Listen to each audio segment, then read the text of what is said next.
بہرحال عزیز دوستو، ترک جہاد کا فتنہ ہی اصل فتنہ ہے۔ اس وقت امت کو جس فتنے سے بچنے کی ضرورت ہے وہ ترک جہاد کا، اس کے جو بھی اسباب ہیں، چاہے وہ کوئی مولوی ہے یا پیر ہے یا لیڈر ہے یا رہنما ہے، اگر وہ جہاد فی سبیل اللہ کی بات نہیں کرتا تو اس کی بیعت کرنا درست نہیں، اس کی صحبت میں بیٹھنا درست نہیں۔ وہ آپ کو مردہ کر رہا ہے، وہ آپ کے ضمیر کو موت دے رہا ہے، وہ آپ کو قرآن کریم فرقان حکیم کی آیات سے منحرف کر رہا ہے، وہ رسول اللہ کی سیرت طیبہ سے آپ کو باغی کر رہا ہے، وہ اسلام کے غلبے سے آپ کو باغی کر رہا ہے۔ وہ یہ تو بتا رہا ہے کہ مرشد کے آداب یہ ہے کہ ہاتھ چومو چاٹو، وہ یہ کیوں نہیں بتا رہا کہ بدر میں صحابہ علیہ رضوان کیسے گئے تھے؟ وہ یہ کیوں نہیں بتا رہا کہ احد کے دن سید الشہداء امیر طیبہ رضی اللہ تعالیٰ عنہ کی ناک مبارک بھی کاٹ لی گئی، آپ کے کان مبارک بھی کاٹ لیے گئے، آپ کا جگر بھی کاٹ لیا گیا؟ یہ کیوں نہیں بتا رہا کہ حضرت انس بن نضر رضی اللہ تعالیٰ عنہ کی پہچان ہی نہیں ہو سک رہی تھی، پتہ نہیں تھا کہ آپ کے گوشت کی کون سی بوٹی کہاں ہے؟ یہاں تک کہ آپ کی ہمشیرہ نے آپ کے ناخنوں کو دیکھا، پوروں کو دیکھا، کچھ نشانی دیکھی، کہا یہ میرے بھائی کی لاش ہے۔ آپ کو یہ کیوں نہیں بتا رہا کہ مصعب ابن عمیر رضی اللہ تعالیٰ عنہ کے ساتھ کیا ہوا؟ یہ عزیز دوستو ذرا غور تو کریں، پھر وہ کس چیز کا مرشد ہے جو رسول اللہ صلی اللہ علیہ وسلم کی بارگاہ تک آپ کو نہیں لے جا سک رہا؟ اس کے فضائل پر مبنی تو بہت کچھ ہے، لیکن وہ نبی پاک صلی اللہ علیہ وآلہ وسلم کے غزوات بیان نہیں کر سکتا، حضور علیہ الصلوۃ والسلام کی عزت و ناموس کا قانون بیان نہیں کر سکتا، وہ قادیانیوں کو کافر مرتد زندیق کہہ کر ان کے کٹی خانوں کے اندر بھونچال برپا کرنے کی بات نہیں کر سکتا، تو وہ کیا مرشد ہے؟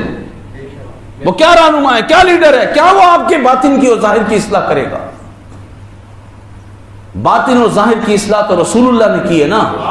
حضور نے فرمایا وہ یزکی، قرآن نے فرمایا وہ یزکیہم، یہ تمہیں پاک کرنے آئے، یہ تمہیں، سارے بولو، یہ تمہیں، جس کو پاک ہونا ہے وہ یہ کہے وہ یزکیہم، یہ تمہیں پاک کرنے آئے ہیں۔ رسول اللہ نے امت کو پاک کیا، کیسے پاک کیا؟ کبھی حضور بدر لے گئے، بات سمجھ آ رہی ہے؟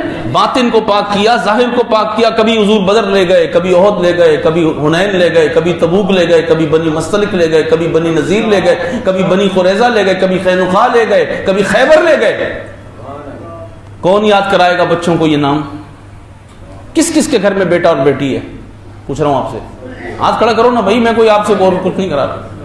تو اپنے بچوں کو رسول اللہ کے جہاد کا درس تو دے دو، خود کتاب پڑھو، بتاؤ، حضور کی سیرت سے آگاہ کرو۔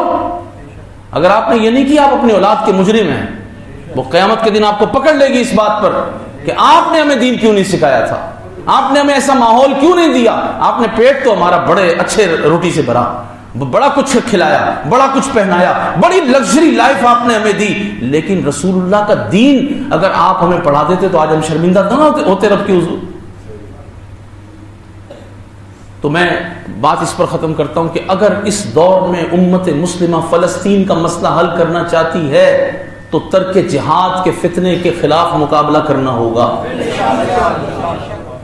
جہاد فی سبیل اللہ اس منبر پر بیٹھ کر بیان ہوگا تو ہی فتنہ ختم ہوگا، کیونکہ مشاہدات یہ بتا رہے ہیں کہ آئندہ بہت جلد، جیسے اس وقت فلسطین کے مسئلے پر ہماری قوم کی آواز نہیں اٹھ سکی، قوم سے مراد ہمارے اداروں کی آوازیں نہیں آئیں، ہماری افواج کی، ہمارے سربراہوں کی آوازیں نہیں آئیں، اس کا مطلب یہ آگے بہت کچھ ہونے والا ہے، اس کا مطلب